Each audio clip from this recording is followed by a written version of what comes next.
Love that because that would give Yankees fans hope again. And then their dreams would be crushed in the postseason for the umpteenth straight year. So it's just more of the same, baby. Simple and easy. Pam Maldonado jumps on with us. Yahoo Sportsbook. Wyndham Championship coming up. I don't expect you to troll the Yankees, Pam. Unless you want to. It's totally fine if you want to do it. I too don't care. There you go. You two don't care. Giancarlo Stanton, it's a 3-run home run. We got plenty of time in this game. All right, so Wyndham Championship coming up. It used to be the top 125 players, FedEx Cup points to get in the playoffs. Now you're looking at 70. I missed the day.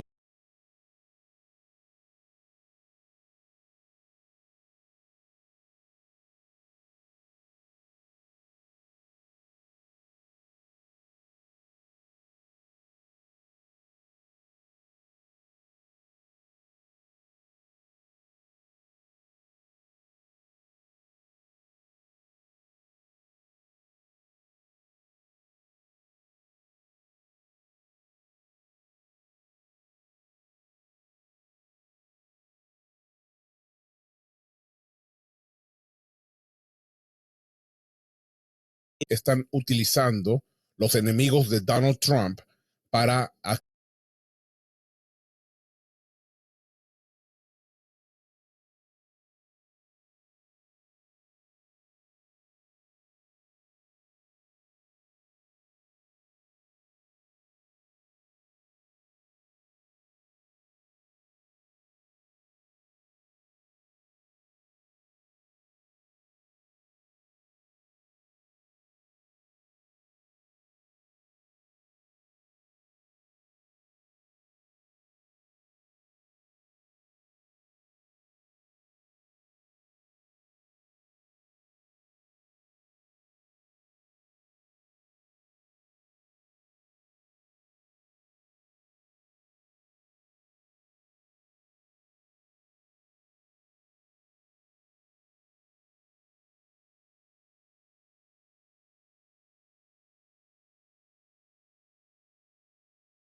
Being something special, just to win it again, especially against teams in other countries, something special. Duncan, do you think your first year as a professional, you'll be going off to play against Messi and Busquets and those kind of guys? I did not envision that, but I'll take it. It's a good game. Is that like a bucket list thing for a player like you and like most Americans? There's definitely a bucket list thing I never thought would happen, but it's not happening now, so I'll take it. What are you looking forward to the most in that game? Winning. I mean, at this point in your career, it's like you don't see Messi as highlights, but now you have to kind of study film and kind of see how it's kind of weird to think about, but it's going to be hard to play against him, but we're going to give it a best shot. Evan, when you look at the last few years for a player like Duncan McGuire, didn't really start playing soccer till later on in his teenage life, goes to, at Creighton, and then, in his last year at Creighton, wins the Mac Herman Award. Yeah, it's crazy. His first 2 years at Creighton, he started 9 games, scored 5 goals. He was not really a significant player for that team. And then he gets the job in camp, in summer camp in 2022, wins the college soccer equivalent of the Heisman Trophy, the Mac Herman Award. And MLS passed him up, didn't sign him to a Generation Adidas contract, so he fell to number 6 in the draft. Orlando City only had that pick because the Chicago Fire needed to acquire Chris Mueller's MLS rights when he came back from Scotland, and Luis Musi squeezed the 6th overall draft pick out of them, and that became Duncan McGuire, who is probably better than Chris Mueller right now. It's amazing. For a player that Orlando City was never gonna bring back, it is a remarkable bit of business. And you've just got to give the kid a ton of credit for working for it. He reminds me so much of Daryl Dike, in that he comes from a part of the country where, you know, we're just not scouting soccer players. You don't scout soccer players from Edmond, Oklahoma. You don't scout soccer players from Omaha, Nebraska. But they can come from anywhere. And those two guys have shown it. And right now, I mean, geez, when you go back to Kyle Larin, you didn't really scout soccer players from Brampton, Ontario, Canada. That program's come a long way. You forget Canada was no sort of soccer power until the last few years. So Orlando City has done such a great job of finding these guys. Larin was a different number one type of pick, putting but, surface. you know, with Darryl and with McGuire. How low do you expect these scores to be at the top of the leaderboard? Giving them an opportunity. I remember Daryl DK's first 20 start under? was right here. Anywhere at Drive 18 Pink to 20? Stadium in Fort Lauderdale when he just undressed Leandro Gonzalez Perez and scored his first goal 18 minutes into his career, and he was off to the races. And Duncan McGuire had an assist here back in May. He has completely Fields can easily rack up 15 plus birdies this weekend. Ooh, hot, hot, hot. Who do you want to stay away from?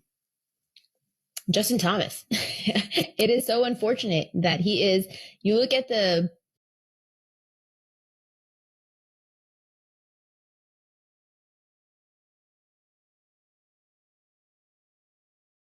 Well, it just goes to show that, and we just heard from Oscar Pereira just earlier, and he mentioned it there, that, you know, there's so many good young players now playing in academies, going through the academy. Orlando have a very good academy. Obviously have some very good players playing MLS Next Pro, and that's a pathway for players. But he also mentioned the pathway for these players that are playing college soccer, and it's so good, as you mentioned, Evan, that Orlando still see that as a big way of being able to recruit players, bring players in, give them the opportunity. And obviously we've seen it with others previous to Duncan McGuire, as you just mentioned, but also it's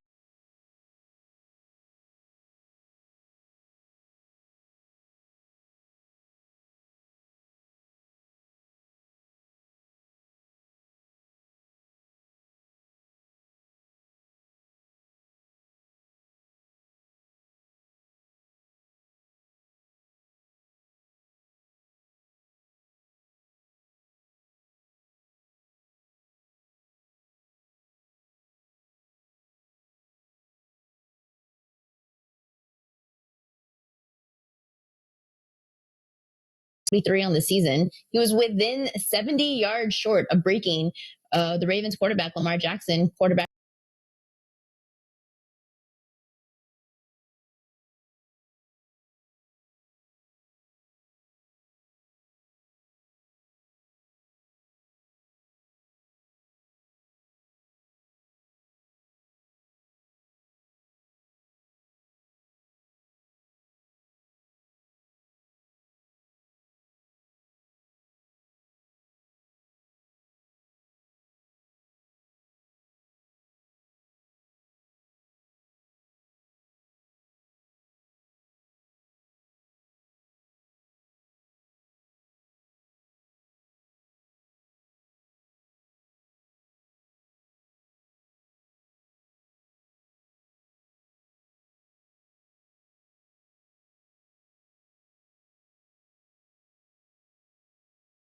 Kyle Larin, Daryl DK, and now Duncan McGuire. I know they all play the same position. They all score goals, but all three of them are different. Yeah, they are different. I mean, they are players that score goals. They play as strikers, and they're a threat. But there is difference in their games, and I like the fact that Duncan McGuire is just a raw. He's almost like an old school centre forward. He really is. He and you hear him there in his interview. They ask him about the importance of tonight, and he's just focused on winning. That's it. It's nothing else in his mind. He's so focused on just winning the game, and obviously he knows he's got a part to play in that. And his part is to work extremely hard for his team, unsettle defenders, get goals if he can. If he can't, do his job to make sure that the team wins. And yes, those players are very different, but they're all very, very successful. And then you look at the position. And when it comes to the roster for Orlando City, Erjan Kara, designated player, Ramiro Enrique, U22 initiative signing, but all three of them are even different players, but they all complement the roster very well. Yeah, and it's given Oscar Pareja this wonderful thing where he can use them all in a game. He can bring Ericson on. Duncan usually only plays 65, 70 minutes. Kara comes in to help close out the game. He's been bringing Enrique on as a winger, but he can also go in up top. He can run that for you late in games. He's a little more technical. It's just a nice thing to have. And we've been talking about it that, so much has been focused on Cartagena and securing the back end of things for Orlando. But this puzzle that Oscar's worked out, where really what subs he's going to do, they just keep working and they just keep winning. And I think that, all three strikers are a huge part of that. Yep. Absolutely, they are. Well, we'll take a timeout here. When we come back, we will talk about some Leagues Cup transfer day in Major League Soccer. And, Lionel Messi. He'll be playing in the game tonight against Orlando City. We're currently in a weather delay at Drive Pink Stadium. When we get an update on the timeline for tonight of warm-ups and when the restart will happen, we, of course, will pass it along for you. But currently, the rain is falling out here in Fort Lauderdale. But as we take a look at the radar, it looks like hopefully this will soon pass. But once that does happen, we will let you know. You're listening to the Orlando City pregame show on FM 96.9 The Game. Whether traveling for business or pleasure, Orlando International Airport offers more choices in domestic and international destinations, conveniences, and amenities. And these choices don't stop there. MCO features over 30 airlines, expedited security screening options, and a Hyatt Regency hotel. With local and national brands for both dining and shopping as far as the eye can see. Download the free Orlando MCO app to make the most of your next visit to Orlando International Airport. MCO, your Florida airport of choice. Orlando City fans, as we gear up for another season, let's show how our game day passion is second to none. And whether you're heading to the stadium or planning to tailgate from the couch, Publix is your go-to destination for game day food. From snacks and dips to ready-to-cook meats to premium cuts of steak. And if you really want to take your tailgate to the next level, there's only one place you'll find those famous subs. Visit Publix.com/Orlando City for all the tailgating recipes you need. Publix, where shopping is a pleasure. Recently, a new client called me and started by saying, "Mr. Morgan, I really need your help, but I'm just a nobody." Those words stunned me, and I immediately called him back, and we're now helping him and his family after a terrible accident. I'm John Morgan of Morgan & Morgan. Everybody who comes to our firm at their time of need is a somebody. I grew up poor, but my grandmother was like a queen to us. At Morgan & Morgan, our goal is to level the playing field for you and your family at your time of need. The insurance company has unlimited money and resources. You need a firm who can fight them toe-to-toe. For right at 30 years, we have fought them in courtrooms throughout America. Our results speak for themselves. And always remember this, everybody is a somebody, and nobody is a nobody. Visit forthepeople.com to learn about our firm. Morgan & Morgan, for the people. Injured? Visit forthepeople.com for an office near you. America, it's time to gear up and get out there in a new Ford vehicle. And it all starts at your local Ford dealer during the Discover Summer Sales Event. Choose from a great selection of Ford trucks and SUVs equipped with the tech and comfort you need to discover your best summer ever. With a large inventory in stock, now is the best time to trade in, trade up, and discover summer with Ford. This is your time to discover summer at your local Ford dealer. The time to score big in real estate is right now. I'm Veronica Figueroa, CEO of the Figueroa team and the founder of the Worry-Free Listings program. Our team removes the worry away from selling your home on the traditional market. With our Worry-Free Listing program, you'll receive a guaranteed cash offer, which means no more showings and allows you the flexibility to move out when you're ready. To receive a guaranteed cash offer, visit us at OrlandoWorryFreeListings.com. Get ready to ride brighter with high-speed rail to South Florida. Ride cushier with premium lounge perks and complimentary high-speed Wi-Fi. Ride roomier with spacious hand-stitched leather seats with room to stretch out. Ride tastier with onboard meal and drink service. Ride together with more quality time. And ride happier with 16 daily departures to South Florida. Adult smart fares from $79 and kids from $39. Plus, groups of 4 and more save an additional 25%. Book now at GoBrightline.com. Brightline. Ride brighter. This is Orlando City Soccer Club on FM 96.9 The Game. Now, back to the stadium. Here's Scott Harris. Scott Harris here, Orlando City pregame show. Lions squaring off against Inter Miami in Leagues Cup round of 32 action.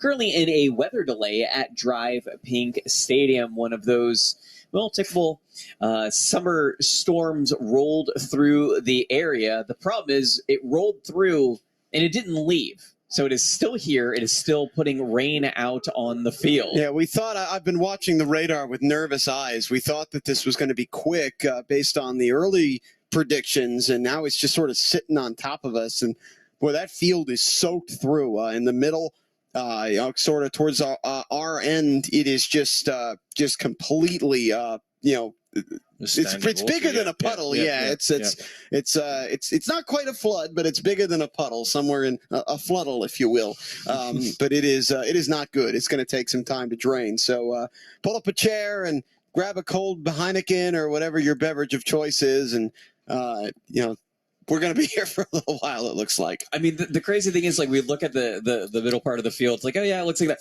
You look just, over to the over on the goal on the right-hand side. It looks like it has not rained at all over there. It just looks so. It's a very weird. I wonder if it's just the angle, though. Possibly, because it could be that we're just not seeing the lights hit it. Yes, but certainly the middle of the field is the biggest problem spot. That is going to be a real issue that they're going to have to take care of as soon as the rain stops. But again, who knows when that is going to be at this point? Well, I know we've talked about this, the weather delays that we've had over the years.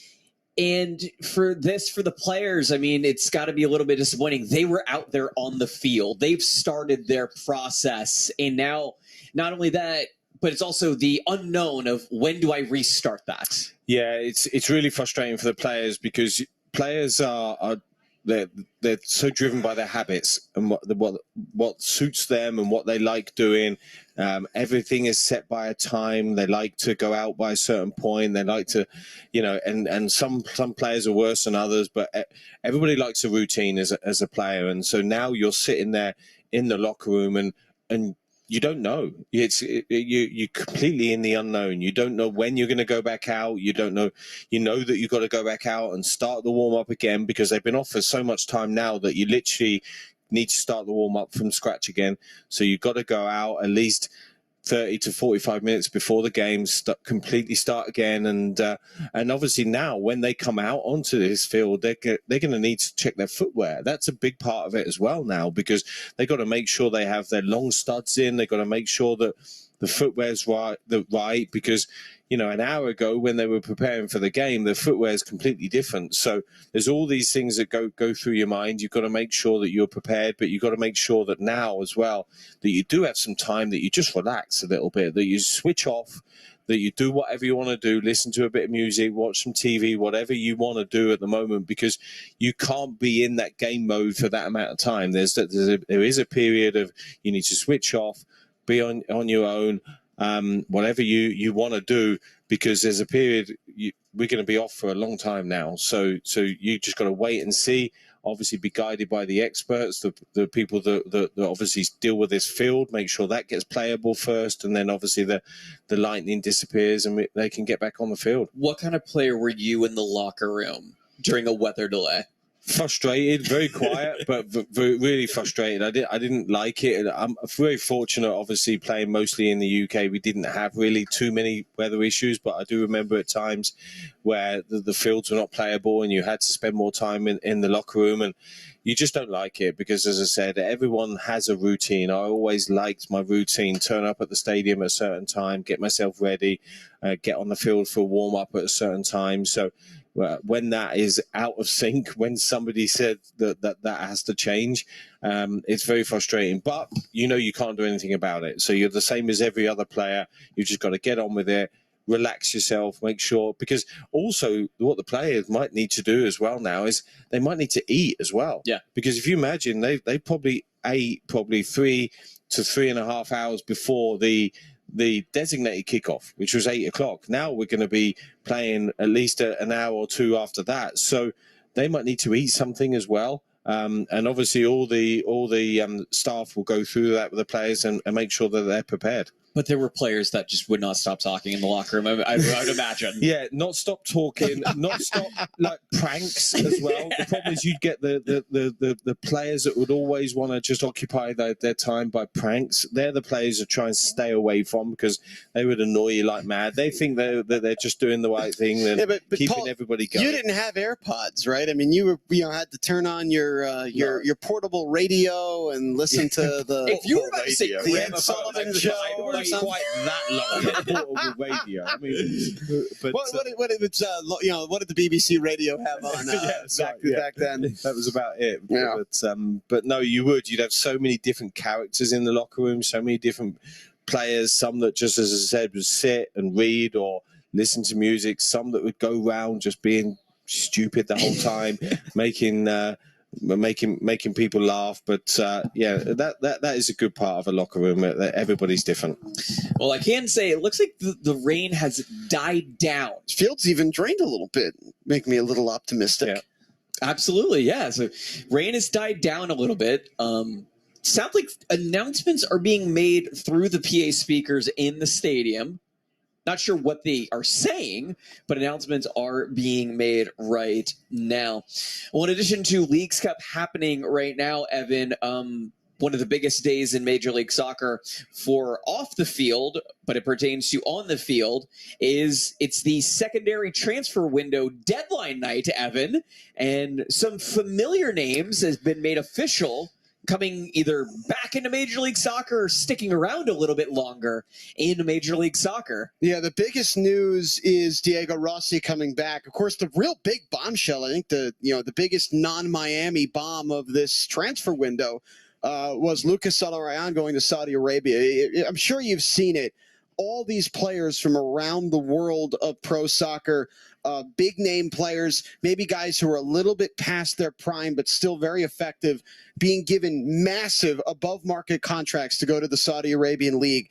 The PIF, the sort of extension of the government in Saudi Arabia, has taken over 4 clubs and has given a huge wage budget to a lot of the other ones to go attract talent to try and make the Saudi League visible worldwide as part of their general project of trying to brighten up their image, although it is a country that certainly has a lot of regressive policies and human rights abuses. They have tried to brighten up that image a little bit through soccer. And we didn't really think they would come for MLS. We've seen them come for guys like Karim Benzema, Sadio Mane, N'Golo Kante, but not guys at our level. But Lucas Salarayan going to one of the teams that is not part of the Big Four, but another one of those teams that was given a bigger budget to sign players. So he went with almost no rumors about it. It just came out that he was gone.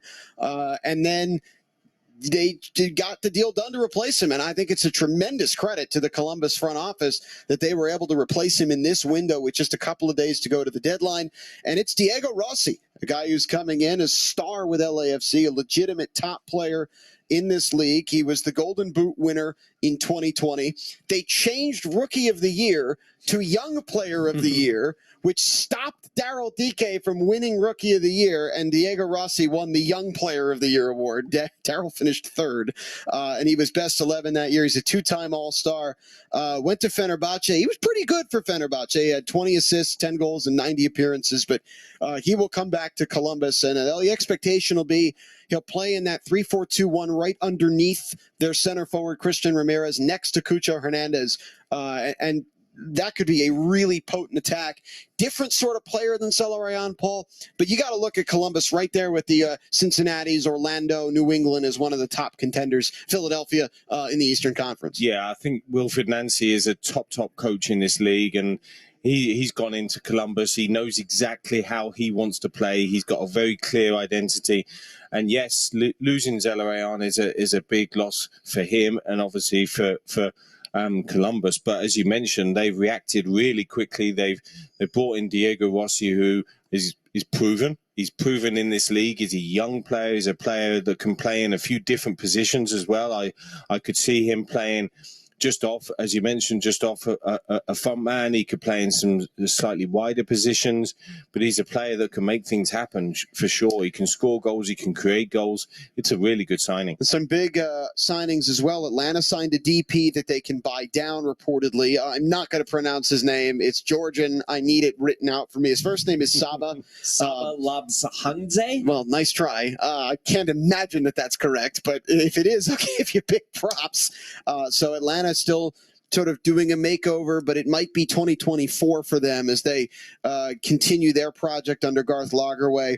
And Richie Larea back in the league. Well, I was going to say back, but he never actually left. Well, right. He left. His loan ended with Toronto at the end of June, and he took the summer, was at the Gold Cup, and has decided to come back to MLS on loan from Nottingham Forest, but not for Toronto. He's with Vancouver Whitecaps, who also just agreed to a deal with a left back that should come in and be a starter, and they extended their best center back, Ranko Veselinovic. So a big day on the back line for Vanni Sartini in Vancouver as they try to make the playoffs. And speaking of them, they traded Julian Gressel. Yes, to the Columbus Crew a few days ago. So that's another big one for the Crew. Add him to that team. They are really something. They're going to be Exploria Stadium on September 16th. That should be a really fun game. In wide positions, Julian Gressel's got one of the best deliveries in this league. He really has. He delivers a great ball from that right-hand position. He's perfect for Wilfried Nancy playing as that wing back. That's another very good signing for them. Yeah, went to the front office in Vancouver. They wanted to keep him. They wanted to make him a long-term part of their project. He went to the front office, said, for me and my family, I'd like to be closer to the East Coast. And the Columbus Crew were right there to make a move, and they did. Well, I want to give you an update on what's happening on the field, because there's people out on the field. It's not players. Players aren't out on the field, but this is the first step, though. This is the first step. The grounds crew is out there with I'm assuming these are squeegees. They might not actually be called squeegees. They're really big ones. Yes, they're out there. We talked about the brooms, I think is what you'd call them. We were talking about the water on the field. Well, that water is moving away. The rain is falling much less, but if you're going to build a stadium in Florida, you want to make sure it drains properly. And you can definitely tell that was thought of when they built this stadium as well. And Paul, we talked about this. This is the first step. Yeah, and actually the four guys out there are doing a great job at the moment. They really are. They're trying to move this water, and it does look like it's going to be a field that will drain quickly. It just needs this rain to stop, and then I think once they work their magic on this, obviously give it a period of time, hopefully it drains pretty quickly. Yeah, some signs of life too, so hopefully we'll get the all clear to let folks back into the bowl. In fact, a few fans have actually made their way down in the main stand across the way from us, so I'm not sure that they're supposed to just yet, but it certainly looks like we've got some movement, we've got some action. I think no, that's not Mark Wilf. Kind of looked a little bit like him from up here, but there are some folks down on the field starting to mill around. So hopefully we'll get the all clear to get the fans back in here and get the players back out and get us started sooner than later tonight. Well, we are in the round of 32 when it comes to the Leagues Cup. Evan, on our drive down this morning, we were talking about some of the potentials for Orlando City should they advance. Well, for Orlando City specifically, two scenarios: Mazatlan, which would be a home game, and then FC Dallas, which would be a road game because of how the Supporters Shield standings broke it down last season. But for Orlando City, we look at what the next step would be, and home game or a road game. Yeah, and there's some juicy stories to both games. Of course, the Oscar Pareja FC Dallas storyline. He won 2 trophies at FC Dallas. He's faced them a couple of times with Orlando, but that's a team that is right around the playoff line in the Western Conference. They've basically been exactly 500 this year. They are 8-9-6. They have a -1 goal difference, but they won their group. They get to host tonight against a Mazatlan team that has really struggled in Liga MX, a league that had it not gotten rid of promotion and relegation a few years ago due to financial issues in their lower divisions. They would not be in Liga MX, but they have a couple of familiar faces, most notably a long time ago, Orlando City designated player Josue Colman, who was Yes. actually not in the starting lineup tonight for Mazatlan, but he scored a goal for them in the group stage as they upset at Austin FC and were able to qualify for the next round of the tournament. Few ex-MLS guys as well joining him. Luisa Maria, remember when he guaranteed he would score 25 goals for Minnesota United? Yeah. Oh, that didn't happen. He's now at Mazatlan, and one of the more questionable DP signings in the league over the past several years, Ake Loba, of Nashville SC, who barely played after coming over. One of the weirdest signings. Yeah, came over for huge money, barely played. Now he's at Mazatlan. They're going to hope for better results with Sam Surridge, another big move.